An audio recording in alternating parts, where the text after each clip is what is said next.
Allora, per te un gol e un assist in questa amichevole, d'accordo, si tratta di allenamenti estivi, però comunque, come ha detto il mister, si sono visti dei buoni spunti nell'amichevole di oggi. Sì, stiamo mettendo minuti nelle gambe, stiamo provando le cose che facciamo in allenamento per farci trovare pronti per la Coppa Italia e poi successivamente per il campionato. Come sta andando questa preparazione? Faticosa, più che altro anche per il caldo, però è sempre così alla fine, cioè, si lavora per farci trovare al meglio con le gambe pronte per l'inizio appunto delle partite ufficiali. Come sono gli schemi del mister? Ti piace?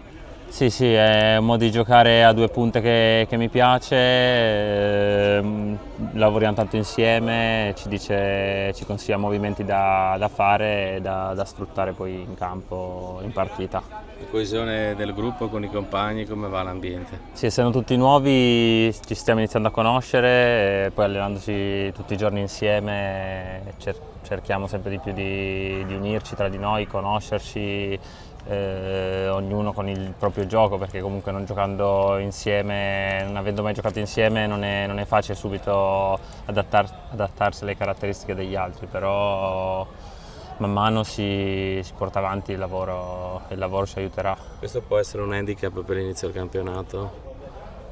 Ma è più un alibi che un handicap, perché alla fine giochiamo sempre a calcio, cioè si può cambiare modulo, schemi, però alla fine il gioco è sempre uguale, cioè bisogna andare forte, e andare più forte degli altri e avere più fame. Com'è questo girone?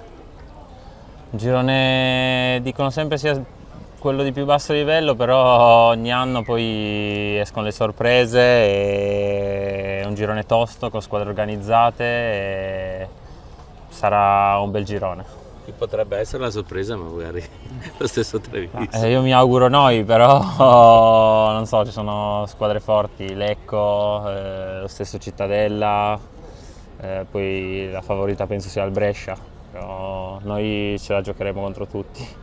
Si inizia da Trento? Che Sì, sembra a che abbia Trento fatto una è bella anche, squadra. anche Trento è una bella squadra, tutti gli anni comunque sta sempre su, nelle prime 5-6 posizioni. Noi siamo qua per dare un po' fastidio a tutti e per rivelarci, spero, la sorpresa di questo campionato. La squadra è forte, quindi abbiamo tutte le carte in regola. Adesso è anche un nuovo compagno, no? Lì davanti, appena arrivato. Sì, è arrivato, ci porta esperienza, caratteristiche importanti, ci darà una mano sicuramente. L'hai mai visto giocare in campo contro comunque? No, contro non ci ho mai giocato, però dalla tele li vediamo le partite, siamo sempre informati. Cosa ti piace più di lui? C'è un animale, combatte su ogni pallone, fa salire la squadra, gioca molto appunto per il gruppo, così sono sicuro che lo farà anche con noi.